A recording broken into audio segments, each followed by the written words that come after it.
Now, the greatest radio shows of all time. Suspense. The Shadow Node. Washington calling David Harding, counter-spy. Classic radio theater. The Great Gildersleeve. Fibber McGee and Molly. Dragnet. Gunsmoke. The Lone Ranger.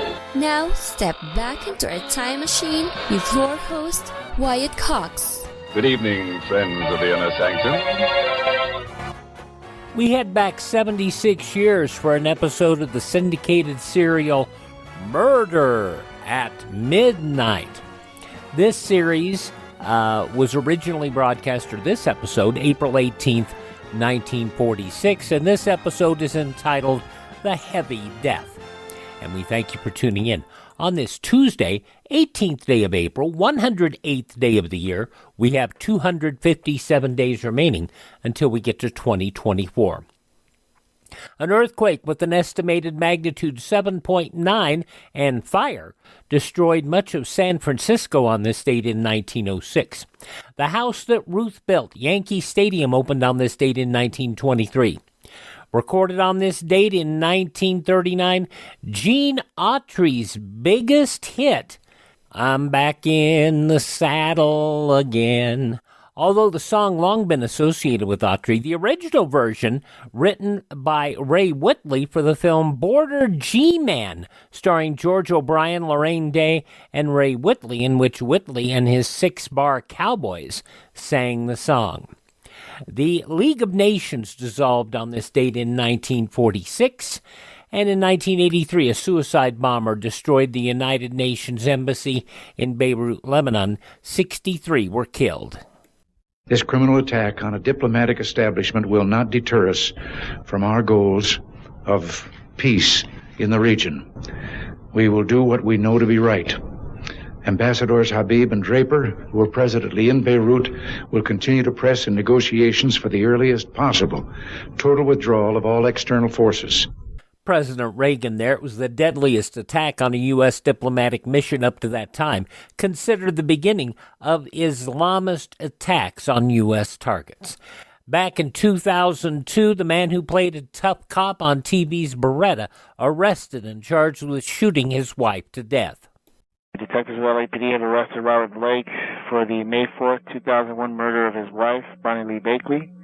Earl Caldwell, an employee of Blake's, is also in custody. Blake would be acquitted in the murder of Bonnie Lee Bakley in 2005. Blake himself would pass away in March of this year at the age of 89. The new Spanish Prime Minister announced on this date in 2004 he would withdraw all their troops from Iraq as soon as possible. That abrupt reversal from Spain was criticized by the Virginia Republican Senator John Warner. If they are not willing to stay in Iraq, they could prove that they're still with us in the war on terrorism by sending those 1,300 Spanish troops to Afghanistan. We need their help there. Well, what a mess.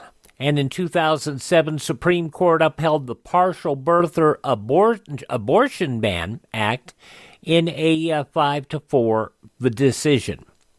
Now, passing away on this date in history, journalist Ernie Pyle, also Albert Einstein, explorer Thor Heyerdahl, football player and pro wrestler Wahoo McDaniel, passing away of diabetes and kidney failure at the age in 2002. Also, Dick Clark passing away on this date, and another pro wrestler, I think he was a two-time WWF champion, but he held the title for years and years and years, Bruno Sammartino. Born on this date in history, attorney Clarence Darrow, the man who originally did the Here Come the Judge, Here Come the Judge, Pigmeat Markham, also guitarist Tony Mottola, Della Street in television's Perry Mason show, Barbara Hale, and Clarence Gatemouth Brown. You remember her from The Parent Trap, Haley Mills, 77 years old today. Actor James Woods is 76. You remember him from Second City Television and Ghostbusters and Honey, I Shrunk the Kids. And now he's a stay-at-home dad after his wife passed away. Took care of the kids for a very, very long time. Rick Moranis, 70 years old today. The actor brother of Julia Roberts, Eric Roberts, 67. From The Young and the Restless, Melody Thomas Scott, 67. Oh, comedian and ventriloquist. Do you remember him from all his characters?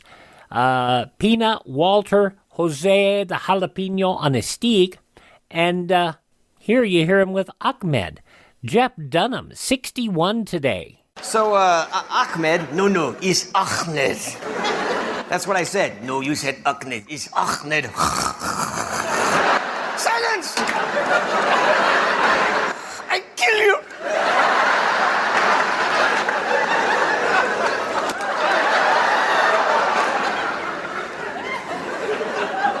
How do you spell it? What? How do you spell your name? Oh, let's see. A C Flim. Silence! The hallmark of a great ventriloquist is not that he doesn't move his lips. And, of course, Dunham's good at, keeping the lips from not moving badly. But the characters that you create to go around it. And his characters are just a hoot. Jeff Dunham, 61 today. Conan O'Brien, 60 years old. From General Hospital and All My Children, Tamara Braun is 52. The 10th Doctor Who, Scottish actor David Tennant, 52. From Clarissa Explains It All and Sabrina the Teenage Witch, Melissa Joan Hart, 47. Bryce Johnson from Pretty Little Liars, 46. Whatever Kourtney Kardashian does, she is 44 years old. From Ugly Betty and Superstore, America Ferrara is 39. From Transformers, Rosie Huntington Whiteley is 36. And from Agents of S.H.I.E.L.D., Chloe Bennett is 31. Those just a few of the people who celebrate the 18th day of April is their birthday. If this is your birthday. Hi, we're the Four Freshmen, and we just want to say happy birthday to you. And from 76 years ago, April 18th, 1947, Murder at Midnight. The Heavy Death. That's next on this Tuesday Classic Radio Theater with Wyatt Cox. One of the producers of suspense over the years, Anton M. Leader, also produced Murder at Midnight. This transcribed episode originally broadcast April 18th, 1947.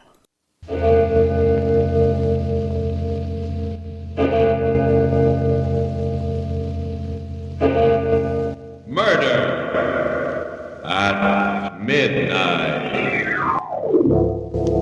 This kind of glass tube was pointing at Matson's body.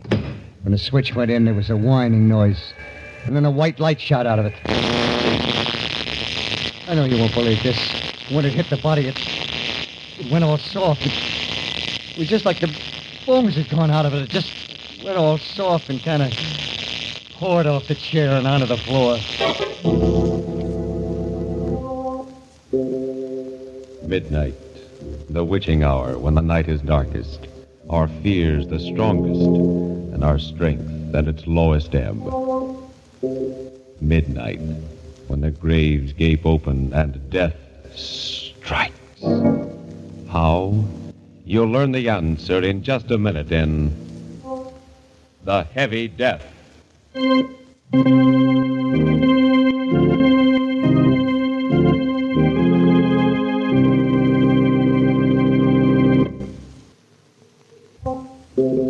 And now, Murder at Midnight.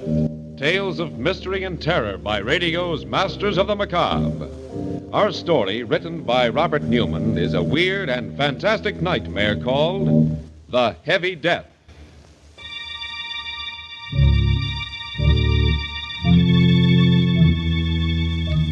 A road just outside the small town of Medford.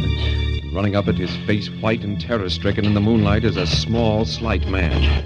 He pauses every once in a while, his breath whistling in his nostrils, listening, then runs on again. Finally, seeing the two green lights of the state police barracks, he moans with relief. runs in. Oh, thank God there's somebody here. I was afraid. Look, officer, you got to get me away from here fast. Just a minute, Mac. Take it easy. No, easy. He'll be here any minute, coming after me. I got to get away, I tell you. And I'm telling you to take it easy. Just wait till I get through talking to Dr. Carden Dr. here. Carden? Are you Dr. Carden lives in the big white house near the river? Why, yes. Well, then you can tell him it's true. Otherwise, he won't believe me. Nobody will. It was you who swiped the big glass thing from your laboratory. My Geiger counter? You stole it? Well, he made me do it. Oh, now, whoa. This is getting interesting. That's why Dr. Carden's here. You know anything about his assistant? Young chap named Matson? Yeah. He's dead. He killed him. Matson? Matson dead? Hey, maybe you better start from the beginning. Tell us the whole story. Yeah, but I tell you, there ain't time. He'd be coming after me and... Oh, okay. Like I said, you won't believe it. My name's Sullivan. They call me Shill because I'm a come-on with Bryant's Giant Carnival.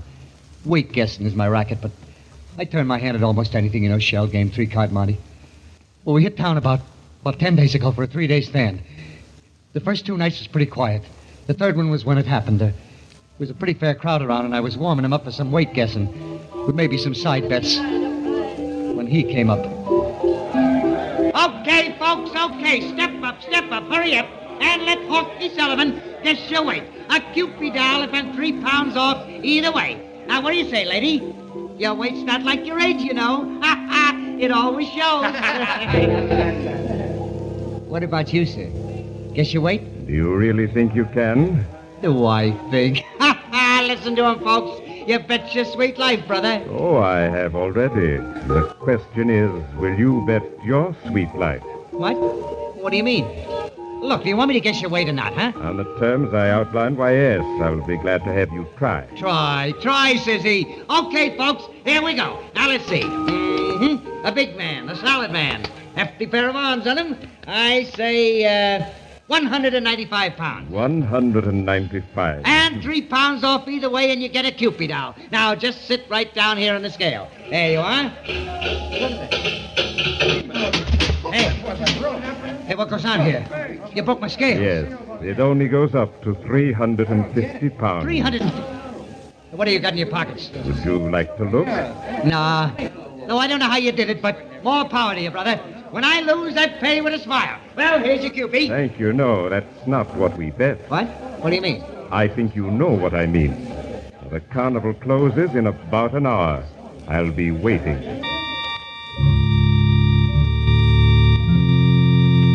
He went walking off, slow and heavy. The crowd stood around for a couple of minutes, gaping at the broken scale and talking. Then they all decided it was some kind of a gag and went on and forgot about it.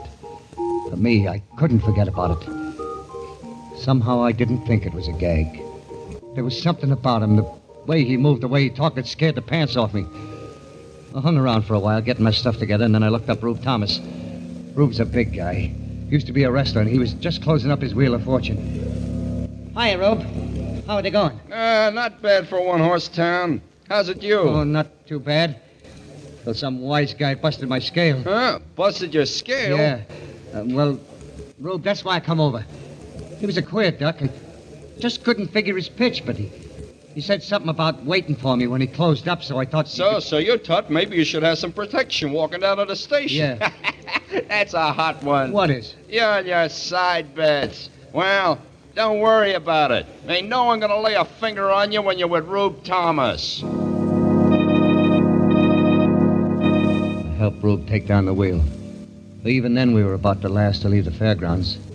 We went out through the main gate. It was pretty dark, but I wasn't worried anymore. I'd never yet seen anybody Rube couldn't handle. Then I heard footsteps. Slow and heavy ones. And then... There you are. And I've been waiting for you. Yeah? No kidding? This the guy? Yeah, Okay, Bub. What's the pitch? What's your racket? Racket?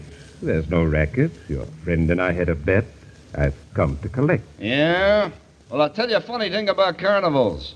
When we pull up stakes and get ready to go, all bets is off. I'm afraid this one can't be called off. You see, I need him. You need him? Yes. You bet your life, remember? And you lost. You mean you... Oh, you're nuts. People who have thought so, but I'm not. Shall we go? No, I ain't gonna. Rube. Take it easy, Shell. I told you all bets was off, mister. Now you're gonna blow 'em, I'm gonna have to get rough with you. I wouldn't if I were you. No? Well, then here's one just for luck. Oh, no, my hand. I warned you. Oh, you. I'll break your bloody neck up. Oh, yeah. I'm sorry. I didn't want to hurt you, but... You won't believe this. Like you probably won't believe what happened afterwards. He didn't swing or anything. He just kind of dropped his fist on Rube's head. And he smashed in his skull like it hit him with a lead pipe. Good Lord, you killed him. Yes. Shall we go? No, I... Look at me. Into my eyes. That's right. Now remember this. You're mine. Mine to do it exactly as I wish. And you do exactly what I wish. Do you understand? Yes, sir, yes. Good. Then let's go. Something happened. Happened to me then and there. Something I ain't over yet. It wasn't just that I was scared, more scared than I've ever been in my life. It was something else. When I looked into his eyes, it was like I just plain didn't count. That no one or nothing did. Then I just had to do whatever he wanted, whatever he said. We got in his car and drove to your place, Doc, and we stopped in front of it, and he pointed to the kind of low building behind it. That is Dr. Carden's laboratory, and he has something there I need. A Geiger counter. You're going in and get it for me. You mean swipe it? Yes. It would take too much time to make one of my own, and as I said, I need it. Now, it's a long glass tube, about this size, with filaments inside it. Yeah, but suppose somebody sees me. Suppose somebody comes... Carden's away in Washington with that childish atomic energy condition of theirs. There's only Matz and his assistant, and he must be sleeping. If he should try and stop you, well, you'll have to take care of him, but remember, I want that Geiger counter. Like I said, it was like I was numb. Didn't have a mind of my own. I did it. Found an open window. Went in and got what he wanted. Brought it out to him. He didn't say a word. He just put it in the back of the car and we drove away. It was about 11:45 when we got to his place. A big rambling house at the foot of a mountain. He took me around the back to a kind of iron door and... Well, it was like out of Buck Rogers, the 25th century. Big glass tubes, dynamos, wires. He must have noticed me staring because he said... Go ahead, look around. There's equipment here that doesn't exist anyplace else in the world. Yeah, but what's it all for? And if I told you, you'd be even more frightened than you are now. By the way, what's your name? Sullivan. Shel Sullivan. I'm Dr. Vance. Dr. Brian Vance. Doctor? Of nuclear physics. Without doubt, the greatest scientist in the world today. Do you know anyone else who has been able to convert most of the elements of the human body into the heavy isotopes? Look, I don't know what you mean, but is that... Yes. That is why not only my weight, but the entire atomic mass of my body's... What's that? Sounds like a car. Yes, but Coop... Oh, Matson. He must have heard you in the laboratory, followed us. Well, I was as quiet as I could, be honest. There's nothing to be worried or excited about. Hello, Matson. Vance, I should have known it was you. Should have known what was me? That stole our Geiger. You did an awful lot of strange things in your career, Vance, but this time you've gone just a little too far. This time I've got you dead to rights. I'm afraid it's just the other way around, Matson. What do you mean? But... Vance... You don't really think I'd let you or anyone interfere with what I'm doing, do you? You killed him, you... Of course. Drag him over there out of the way. There's a certain experiment I'm just about ready to try, and his body will come in very handy.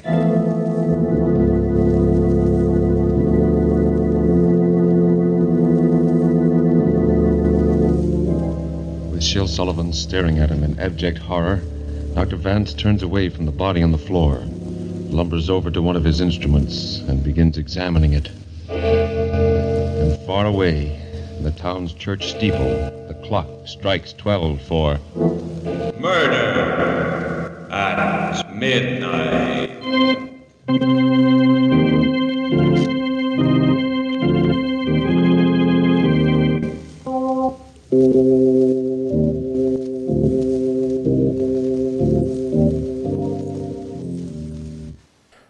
episodes of the Anton M. Leader-directed program Murder at Midnight were produced. Some of them ran on Mutual. Others just ran on individual stations at a variety of times. Murder at Midnight, this episode, The Heavy Death, from April 18th, 1947. Thank you for tuning in to Classic Radio Theater with Wyatt Cox on this Tuesday, and the news from that date in history follows these important messages from your favorite radio station.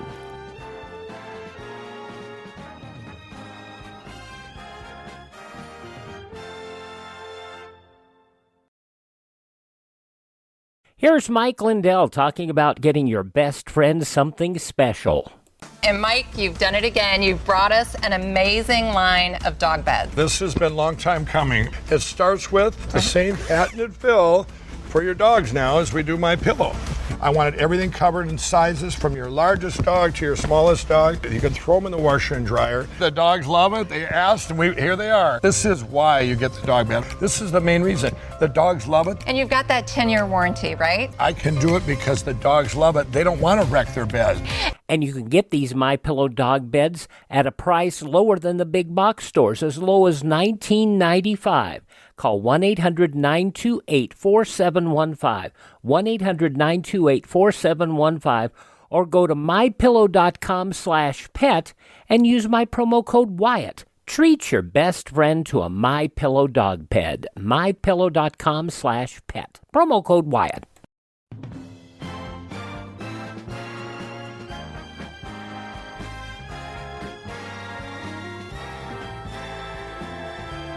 Thanks for tuning in to Classic Radio Theater with Wyatt Cox here on your favorite station. You're listening to an episode of Murder at Midnight, as it was originally broadcast on Friday, April 18th, 1947. In the newspapers of that Friday 76 years ago, these were some of the headlines. The 18-month strike of 13 railroad brotherhoods against the Toledo, Peoria, and Western Railroad, the nation's oldest labor dispute, settled yesterday according to the union and company officials. The settlement came only 38 days after the railroad's president, 55-year-old George P. McNair, who had battled the railroad unions for years, was assassinated near his Peoria home. The railroad had been beset by labor difficulties since December of 1941. The latest strike, in demand for increased wages, began October 1st of 1945 and was marked by frequent violence, including the slaying of 2 union pickets.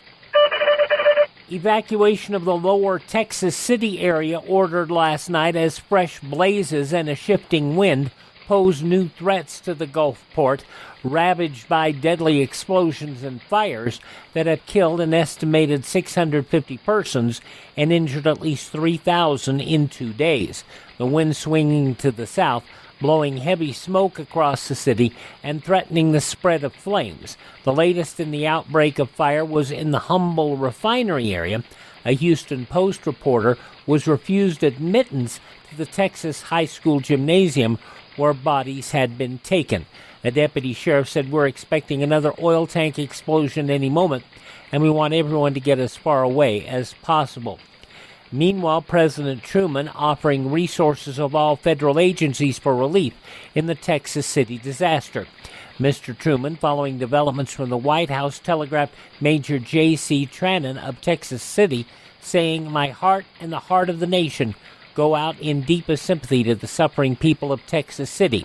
May God lighten the burden of sorrow which has fallen on this community with such tragic force.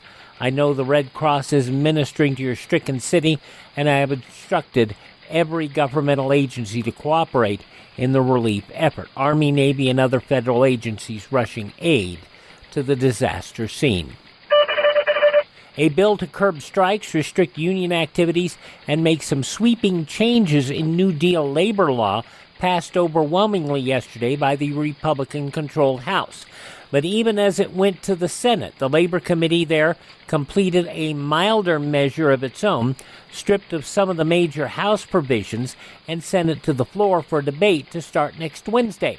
The House vote on final passage was 308-107, margin enough to override any veto by President Truman if the lineup on such a test should remain the same. While the Senate Labor Committee's vote was 11-2 for its legislation, Senator Taft, the Ohio Republican Committee chairman, announced he would lead a fight on the floor to restore some of the stricken provisions through amendments. Vaccinations reached the 2 million mark yesterday in New York City's campaign against smallpox, while in Camden, New Jersey, about 10 miles distant, a smallpox death reported in that city's first case of the disease in 22 years. A corps of physicians in Camden sent out to round up and vaccinate all persons with whom the fatally stricken patient was known to have had contact. And in New York, William L. Camillo will return today to his Bronx bus run, which he abandoned March 28th for a 3,100-mile unauthorized trek to Florida in his 44-passenger vehicle. The Surface Transportation Company announced the driver's reinstatement and said he'd be placed on a year's probation. Camillo's comment, "I'm happy as a lark." The driver, indicted for grand larceny, freed on $1,000 bail after his return from Florida. Victor McQuisian, the bus firm's president, said he could take no action on the indictment, but we're glad to tell the district attorney that the conduct of this employee in the interim has been excellent. The company indicated it would not place too great a temptation in Camillo's way today. And those some of the day's top news stories as reported in the newspapers of Friday, April 18th, 1947. On your radio, Murder at Midnight. The conclusion follows these messages. You're listening to Tuesday's Classic Radio Theater. I'm Wyatt Cox here on your favorite radio station. Coming up on Wednesday's Classic Radio Theater with Wyatt Cox, Bob Bailey in an episode of Let George Do It. From 75 years ago, April 19th, 1948, The Penthouse. Elliot Wormsley, an urban bird watcher, spots a murder in a penthouse several blocks away with his binoculars. We need to get Peavy over there with his bird book. Let George Do It on tomorrow's Classic Radio Theater with Wyatt Cox. Right now, let's wrap up this Tuesday edition from 76 years ago, April 18th, 1947. Murder at Midnight. And now, back to Murder at Midnight and The Heavy Death. It's just a moment later. Sergeant Rowe and Dr. Carden are staring incredulously at Sullivan as he pauses for a moment in his terrifying story.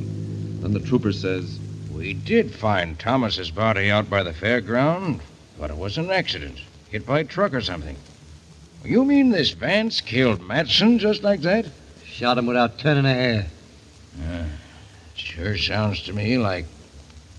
Dr. Carden, what do you think? I don't know, Sergeant. I do know Vance. I knew that he had a laboratory somewhere near here, and... Well, it's true that he probably knows as much about nuclear physics as anyone in the world. We tried several times to get him to work with us during the war, but he laughed at us, said that what we were doing was childish. Yes, but this other business, this changing himself, making himself heavy... Yeah, even his voice was heavy like. Is that possible, Doctor? Theoretically, yes, I suppose it is. After all, Professor Urey did it with hydrogen, made heavy water. And we've done it with uranium. Yes, but why would he want to do it? Why? There I can only guess. For all his genius, I've always felt Vance was a little mad. It's possible he believes that by changing the atomic weight of his body, he can make it immune to disease. Yeah, that's right. It's true. He said he was going to live forever. Well, go on, Sullivan. What happened after that? He made me help him do things around the laboratory. Wire and stuff like that. Seems he got tired pretty easy, and his hands was too heavy to do work that was delicate-like. Maybe that's why he needed someone else around. Finally, I couldn't keep my eyes open anymore, and I fell asleep on a cot in the corner. I don't know if he ever slept or not. If he did, I never seen him. When I woke up, it was around noon, and he had Matson's body propped up in a chair against a kind of a silver screen. So you finally got up, eh, Sullivan? I was just going to wake you. Yes, sir. I'm kind of hungry, sir. Oh, yes, food. Well, you're going to help me with a little experiment first, and then we can eat. Yes, sir. What kind of experiment?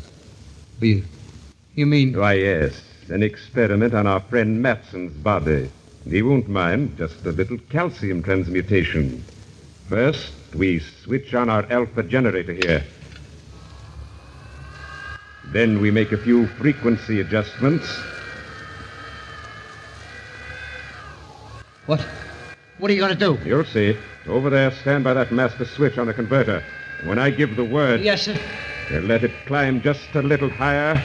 A little higher. Now! Oh, good Lord. No! There's a kind of glass tube pointing at Matson's body. When I threw the switch, a white light shot out of it. And I know you won't believe this. When it hit the body, it went all soft. It was like the bones had gone out of it. It just went all soft and kind of poured off the chair onto the floor. I must have fainted or something. When I come to, Vance was standing over me, smiling. Anything the matter, Sullivan? Don't you feel well? Yes, sir. I'm all right. I was just that was the most awful, most terrible thing. Sullivan, if you were a soldier and you saw that happen to the man next to you, would you feel much like fighting after that? What? You mean you're going to do that? I'd advise you not to ask too many questions. We'll dispose of the rest of the body later, but now let's eat. Like I said, that was just about a week ago. I can't really tell you what happened after that because I was in a daze most of the time. We worked, him showing me what to do, wiring, soldering stuff. We ate. Sometimes he let me sleep. Then this morning it happened. I woke up at about 10. He was standing looking at this thing we'd been making. Well, Sullivan, it's finished. Just a few adjustments and we were ready to go. Yes, sir. And I'm profoundly grateful to you for your help. I will show you how grateful in a very concrete fashion. You mean you're going to let me go? You're going to let me go? Really, Sullivan? That's a little foolish, isn't it? Well, I don't know. I just thought... Yeah, I guess it is. Well... Where are you going? Inside to fix some breakfast. No, Sullivan, no food for you. Not today. No food? No, because tonight you're going to enjoy a tremendous experience. One I experienced myself several months ago. And the process is much simpler when the stomach is empty. Process? You mean you're going to make me like you? Heavy? Yes, Sullivan. I told you I was grateful to you and... Oh, no, Doc. No, please, will you? For heaven's sake, You're being rather childish. I'm not going to bother detailing what it will mean to you physiologically, the immunities it will give you. I will merely tell you that we'll do it tonight. Getting changed to become like he was. Heavy as lead. Well, it did something to me. It was like I'd been doped, hypnotized. All that time afraid to do anything to make him mad. Now I was even more scared to stay. I made out like everything was fine, and I waited. I waited and watched. Then about an hour ago, I got my chance. He went into the house to get something. He didn't lock the door. I was out like a shot, grabbed his car and started down the driveway. As I went past the house, I heard a window open. Sullivan, come back! Come back! You'll regret this! You'll regret it!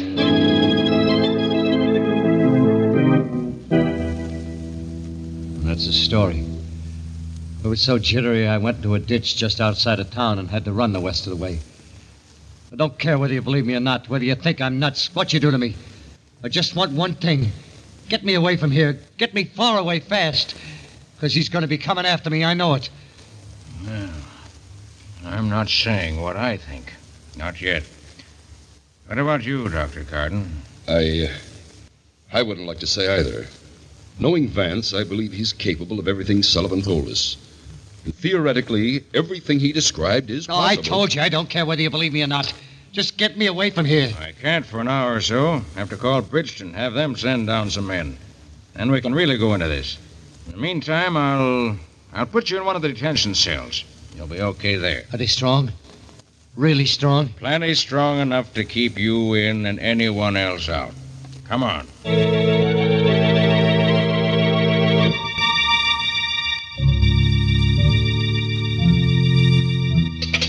Sergeant! Hey, Sarge! Dr. Carden! Ain't it about time? Ain't it? Hey, can't you hear me? Sergeant! Dr. Carden! Oh, gee, Sarge. I was starting to get a little worried. You. Yes, Sullivan. You didn't really think you were going to get away, did you? What are you going to do? You can't do anything. The cell door is locked. Is it? Let's see. Hey, you see? You can't break it down. You can't. It's steel.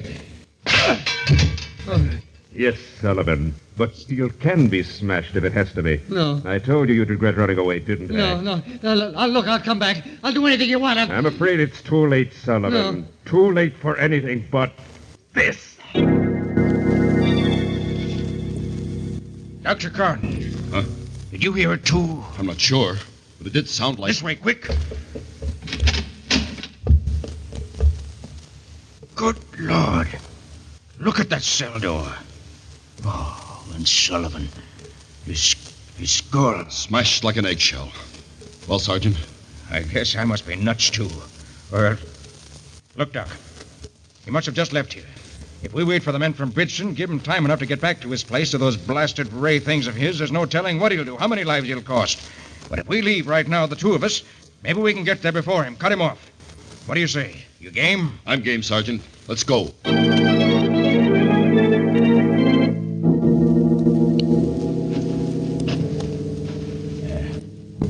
That must be it. Right ahead. The laboratory's probably round and back. Well, Sergeant, the lights are on. Yeah. Maybe he left them on when he came into town and got Sullivan. Or maybe... No, listen. He's back. We're too late. What in heaven's name is that? An electrostatic generator or a cyclotron. He's... Oh, good Lord. Up the mountain there. Look. Great Scott. Looks like a hole or something. But it's moving. A neutron beam. Disintegrating. Eating its way into the mountain. He must have found some way of harnessing... Dr. Garden, swinging this way. Must have seen us. Come on, run. No good, Sergeant. Seems to have a range of almost half a mile. But eating through solid rock that way. If it hits us...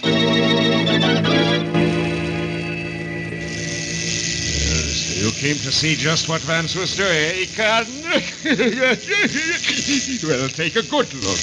The last one you'll ever take at anything. For you shall be the first to... And did you think that you were going to get away with it, Vance? What? Who is that?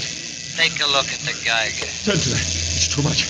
Gotta cut that down. And what'll happen when you release the load? But I've got to cut it down. Besides, you're dead, Sullivan. Yeah, and it's because I'm dead that you'll join me. You can't do it alone. Too heavy. Well, I've got too to slow. The time's any higher. Good Lord, the generator. I've got to cut that down, too.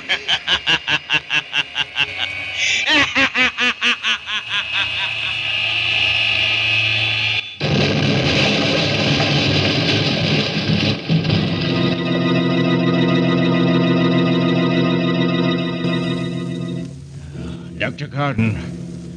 Dr. Garden, where are you? Over here, Sergeant. You all right? A little shaken up, but yes, I'm all right. Oh, the laboratory.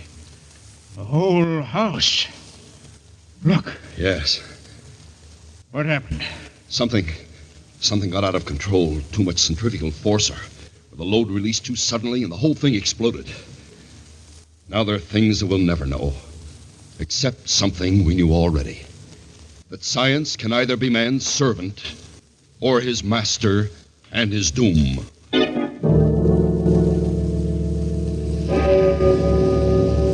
And as I stand there, gazing at the smoking ruins that were once Vance's laboratory, through the blessed silence comes the distant clang of the clock in the town's church steeple.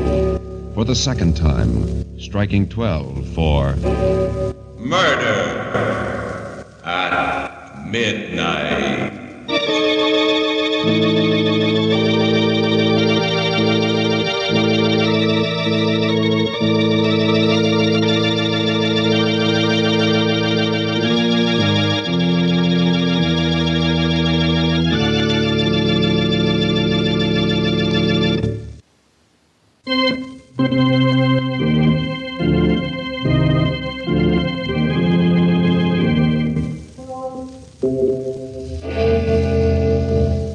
Remember to be with us again when death hovers like a dark cloud and the clocks strike 12 for Murder at Midnight.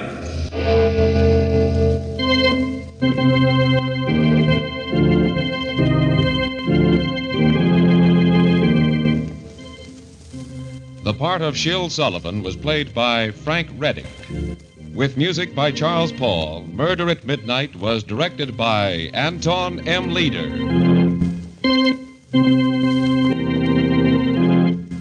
There you have it from 76 years ago, April 18th, 1947, Murder at Midnight. Here on Classic Radio Theater with Wyatt Cox. Visit MyPillow.com or MyStore.com for savings on all sorts of great stuff, all made in America. That's the important part, right? Made in America. There you go. Get those things, check them out, and then when you check out, use my promo code Wyatt for very good savings and help support our program and help support Mike Lindell and support American-made items. That's MyPillow.com or MyStore.com, promo code Wyatt. Thanks for tuning in, and please visit our webpage, classicradio.stream. That's classicradio.stream. You can stream our shows, learn about building a classic radio collection of your own. You can contact me there, find our social media links, and if you're so inclined, you can buy me a copy. That Buy Me a Coffee money helps support this show by helping us maintain our distribution channels and helping us acquire additional classic radio collections. And we want to thank all of you who have helped us at classicradio.stream. Thanks for tuning in. Tell all your friends the greatest radio shows of all time are right here at this spot on the dial. Classic Radio Theater with Wyatt Cox on your favorite radio station.